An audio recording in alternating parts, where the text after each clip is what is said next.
America ഇറാനിൽ നടത്തിയ ബോംബിങ്ങിൻ്റെ പ്രതികാരമായിട്ട് Iranian parliament ഒരു അംഗീകാരം കൊടുത്തു. ഹോർമുസ് കടലെടുക്കുക, ഹോർമുസ് സ്റ്റേറ്റ് അത് അടയ്ക്കാൻ 1984 ഇത് അടച്ചതാണ്. പിന്നീട് അമേരിക്കയും മറ്റുള്ള രാജ്യങ്ങളും എല്ലാം ഇടപെട്ടിട്ടാണ് അത് തുറക്കുന്നത്.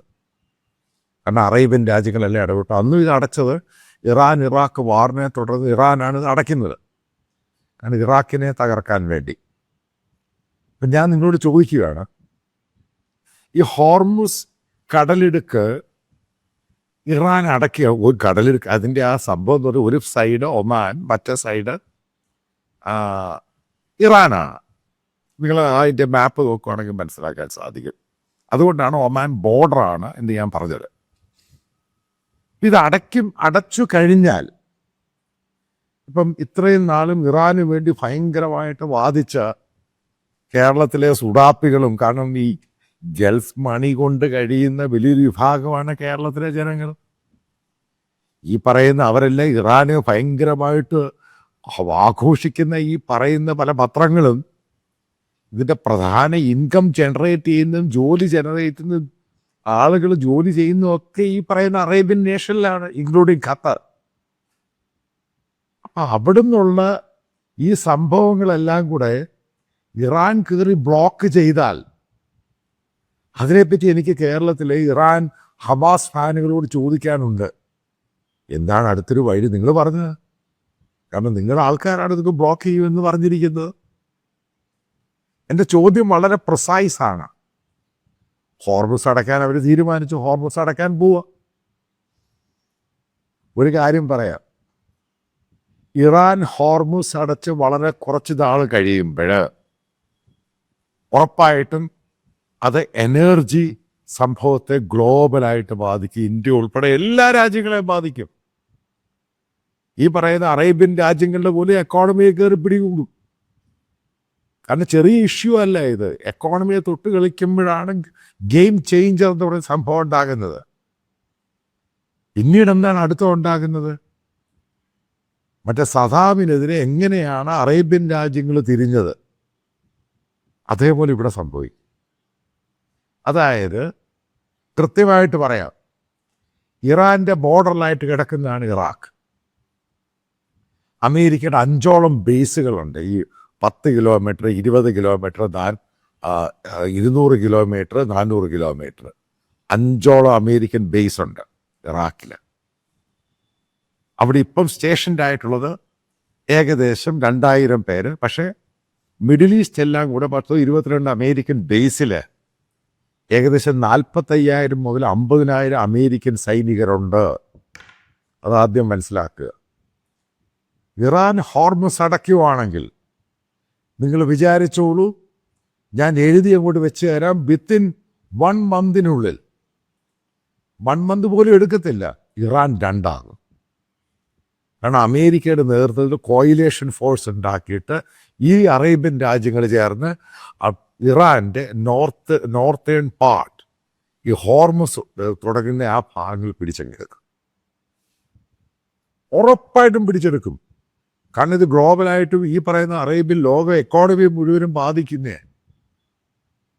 അപ്പോൾ അത് ഇറാൻ ചെയ്യുന്നതിൻ്റെ ഉദ്ദേശം ഈ ഇസ്രായേൽ സീസ്ഫയർ എഗ്രിമെൻറ്റിന് കൊണ്ടുവരാൻ വേണ്ടിയാണ് ഉദ്ദേശിക്കുന്നത്. അമേരിക്കൻ ബേസ് അറ്റാക്ക് ചെയ്താൽ പോലും നിങ്ങൾക്ക് എഴുതി വെക്കാം, അമേരിക്ക ഹോർമുസ് കയറി പിടിക്കും, ഉറപ്പായിട്ടും പിടിക്കും. കാരണം ഹോർമുസ് നോക്കി വെച്ചിരിക്കുന്ന സ്ഥലം തന്നെയാണ്. വളരെ കീ വൈറ്റൽ ഇമ്പോർട്ടൻ്റ് ആയിട്ടുള്ള എക്കോണമിയുടെ എനർജിയുടെയും പാർട്ടാണ്. ഇൻക്ലൂഡിങ് അതിനെ പൂർണ്ണമായിട്ട് ചൈനയെ സപ്പോർട്ട് ചെയ്യും.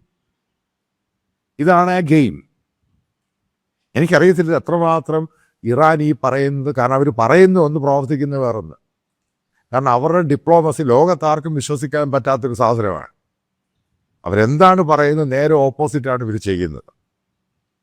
അതായത് വീണ്ടും ഞാൻ ആവർത്തിക്കാം, ഇപ്പം നിങ്ങൾ ചോദിക്കും എങ്ങനെയാണ് ഇത് പിടിച്ചെടുത്ത് കഴിഞ്ഞാൽ ഉണ്ടാകാൻ. കാരണം ആദ്യം നിങ്ങൾ മനസ്സിലാക്കുക, ഇറാൻ്റെ അകത്ത് വലിയൊരു വിഭാഗം ജനങ്ങൾ അവിടുത്തെ ഭരണകൂടത്തിനെതിരെയാണ്. ഈ ഭരണകൂടത്തിനെതിരായിട്ടുള്ള ആൾക്കാരെ, ഈ പല ആൾക്കാരെയും ഈ പറയുന്ന ഹോർമൂസിൻ്റെ റീജിയനിലോട്ട് അങ്ങ് റീലൊക്കേറ്റ് ചെയ്യും. ഇതിനെ അങ്ങ് ഡിവിഷനാക്കി കൈ കൊടുത്തു. അതായത് ഇറാൻ എന്ന് പറഞ്ഞ രാജ്യം രണ്ടായിപ്പോവും. ഹോർമസുമായിട്ട് ഇവർക്ക് യാതൊരു ബന്ധവും ഇല്ലാതായിപ്പോവും. ഇത് അവിടെ പിന്നെ അമേരിക്കൻ ബേസും ഉണ്ടാകും. ഇതാണ് ഇറാൻ ഫർദർ ഗെയിം കളിച്ചാൽ ഉണ്ടാകാൻ പോകുന്ന, ഇറാന് തന്നെയായിരിക്കും ഏറ്റവും വലിയ നഷ്ടം ഉണ്ടാകാൻ പോകുന്നത്. അപ്പോഴീ സുഡാപ്പിയിൽ പറയണം എന്താണ് സംഭവിക്കുന്നത്. നിങ്ങൾക്കറിയാം, ഗൾഫ് വാറിൽ സദാം ഹുസൈൻ കുവൈറ്റ് പിടിച്ച ശേഷം ദമാൻ പിടിക്കുന്ന അകത്തോട്ട്, ആ സിറ്റി പിടിച്ചില്ല, കുറച്ച് ഖിൽജി എന്ന് പറഞ്ഞ സ്ഥലം, അവിടെ കയറി പിടിച്ച സമയത്താണ് സൗദി അറേബ്യ, കാരണം അവർക്കറിയാം അടുത്ത പിടിക്കാൻ പോകുന്ന ദമാമാണ്. സൗദിയുടെ ഭാഗങ്ങൾ കയറി പിടിച്ചു ഇറാഖി സേന. അവിടെ വെച്ച് നിലവിളിച്ച് കരഞ്ഞ്, ഞാനീ അമേരിക്കൻ സപ്പോർട്ടർ, ഞാൻ ഇന്ത്യൻ സപ്പോർട്ടറാണ്, അമേരിക്കയുടെ കാലെ പിടിച്ചുകൊണ്ട് വന്നിട്ടാണ് ഈ ഗൾഫ് വാറിൽ അമേരിക്ക ഇൻ്റർവെയിൻ ചെയ്യുന്നത്. അല്ലെങ്കിൽ ഈ മിഡിൽ ഈസ്റ്റിൽ ഇത്രയും ജോലി ചെയ്യുന്ന സൗദി, UAE, കുവൈറ്റ്, മറ്റുള്ള ബഹ്റിൻ, ഈ സ്ഥലങ്ങളൊക്കെ ഈ സദാം ഹുസൈൻ്റെ കസ്റ്റഡിയിലായി പോയേനെ. അത് എപ്പോഴും നിങ്ങൾ എത്രമാത്രം ഇതിനെപ്പറ്റി മിഡിൽ ഈസ്റ്റ് ആയിട്ടുള്ള പൊളിറ്റിക്സും അവിടുത്തെ ജിയോ പൊളിറ്റിക്സും അവിടുത്തെ കാര്യങ്ങളൊക്കെ പഠിക്കുന്നവർക്ക് അറിയാൻ സാധിക്കും. കാരണം അവരുടെ ജനാധിപത്യം അല്ല അവിടെ ഭരണം. അവരിന്നൊരു സ്ഥലം പിടിക്കുന്നു, ഒരു സുപ്രഭാതത്തിൽ കുവൈറ്റ് കയറി പിടിച്ചു.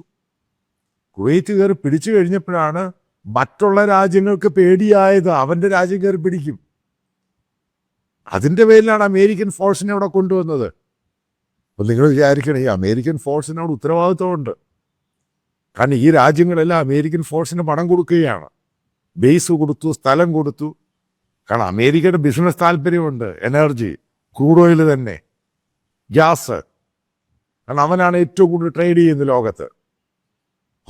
അവരുടെ ബിസിനസ് താല്പര്യമുണ്ട്. ഈ ഹോർമൂസ് പിടിച്ചു കഴിഞ്ഞാൽ ഈ പറയുന്ന അറേബ്യൻ രാജ്യങ്ങളും പട്ടിണിയായപ്പോൾ അടുത്തത് ഹൂത്തികൾ പറയും അവർ സൂയസ് കനാലിൽ പിടിക്കും. എന്താണ് ഉണ്ടായത് കണ്ടു, മാർക്കറ്റ് മുഴുവനും കൊളാപ്സ് ആകുന്ന രീതിയിലോട്ട് പോയി. ഏറ്റവും വലിയ എനർജി റൂട്ടാണ് ഈ ഹോർമൂസ് എന്ന് പറയുന്ന സ്ഥലം. അത് പിടിച്ചാലുള്ള സ്ഥിതി എന്തുവാ? ചുമ്മാ അത് ഈ സുഡാപ്പികൾ ഈ പറയുന്ന പോലെ ഹമാസിനെ സപ്പോർട്ട് ചെയ്യുന്നു, ഹൂത്തികളെ സപ്പോർട്ട് ചെയ്യുന്നു, ഇറാനെ സപ്പോർട്ട് ചെയ്യുന്നു. സ്വന്തം നിലനിൽപ്പാണ് ഇവിടുത്തെ ഇഷ്യൂ. ഈ പറയുന്ന അറേബ്യൻ രാജ്യങ്ങൾ നാളെ ക്രൈസിസിൽ വന്നു കഴിഞ്ഞവരൊക്കെ അവിടെ പോയി ജോലി ചെയ്യും. അതെങ്കിലും തലയ്ക്കകത്തിട്. പക്ഷെ അമേരിക്ക ഇവിടെ കീ വൈറ്റൽ റോളായിട്ട് അവിടെ നിൽക്കും. ഞാൻ വീണ്ടും പറയുന്നു, ഹോർമൂസ് പിടിക്കുകയാണെങ്കിൽ, അതായത് ഹോർമൂസ് ഇറാൻ തടഞ്ഞു നിർത്തുവാണെങ്കിൽ, അതായത് ബ്ലോക്ക് ചെയ്യുവാണെങ്കിൽ, ഉറപ്പായിട്ടും ഹോർമൂസ് ഈ പറയുന്ന നോർത്തേൺ പാർട്ട് ഓഫ് ഇറാൻ എന്ന് പറയുന്നത് ഈ പറയുന്ന അമേരിക്കയുടെ കയ്യിൽ പോകും. അതിൻ്റെ പിന്നെ സ്വതന്ത്ര ചുമതലയെന്ന് പറയുന്നത് ഈ പറയുന്ന പല അറേബ്യൻ രാജ്യങ്ങൾക്ക് വീതിച്ചു കൊടുക്കും. അത് ഇൻഡിപെൻഡൻ്റ് രാജ്യമായിട്ടങ്ങ് മാറും. പക്ഷെ ഞാൻ ഈ പലതും അറിഞ്ഞു കഴിഞ്ഞപ്പോൾ, പല ആൾക്കാരോടും സംസാരിച്ചും പലതും വായിച്ചു കഴിഞ്ഞപ്പോൾ, ഇറാൻ എന്ന് പറഞ്ഞൊരു മണ്ടൻ പൊട്ടന്മാരാണ് പലപ്പോഴും. അവർക്ക് ഈ മതരാഷ്ട്രവും സഭോ തലയ്ക്കകത്ത് കയറി കഴിഞ്ഞാൽ മറ്റുള്ള കാര്യങ്ങളൊന്നും കാണാൻ പറ്റത്തില്ല. ഇത്രമാത്രം ഡെവലപ്മെൻറ്റ് അവിടെ ഉണ്ടായിക്കഴിഞ്ഞ സ്ഥിതിക്ക്, ഇത്രമാത്രം പ്രോക്സീസിനെ ഉണ്ടാക്കി ഒരു രാജ്യം ഇത്ര സാമ്പത്തികമായിട്ട് പോകുന്ന സമയത്തും ഇവർക്ക് ഈ പറഞ്ഞൊരു നെഗോസിയേഷൻ ടേബിളിൽ വന്നിട്ട് സെറ്റിൽ ചെയ്യാവുന്നൊരു ഇഷ്യൂ കുളമുളക്കി ആ രാജ്യത്തെ തീർത്തു. ഈ രാജ്യത്തിൻ്റെ പോക്ക് കണ്ടു കഴിഞ്ഞ് ഇറാൻ രണ്ടാകുന്ന രീതിയിലാണ് ഈ ഹോർമൂസുമായിട്ട് ബന്ധപ്പെട്ട് കാണാൻ സാധിക്കുന്നത്. അല്ല, മനസ്സിലാക്കുക, ചില പ്രത്യേക സന്ദർഭങ്ങളിലും സാഹചര്യങ്ങളിലും ഇറാനെ സപ്പോർട്ട് ചെയ്യുമെന്ന് പറയുന്ന ചൈനയാണെങ്കിലും മറ്റു പല രാജ്യങ്ങളാണെങ്കിലും അവർ പൂർണ്ണമായിട്ടൊന്ന് പിന്മാറും. അത് ഗ്ലോബലായിട്ട് ഉണ്ടായിട്ടുള്ളതാണ്, അത് ഇപ്പോഴും ഉണ്ടാകും. റഷ്യ എന്ത് ഉലുത്തുവെന്ന് ഈ പറയുന്നത് ഇറാനെ സ്വന്തമായിട്ട് നിൽക്കാൻ പറ്റാത്തൊരു രാജ്യമായി റഷ്യ മാറി.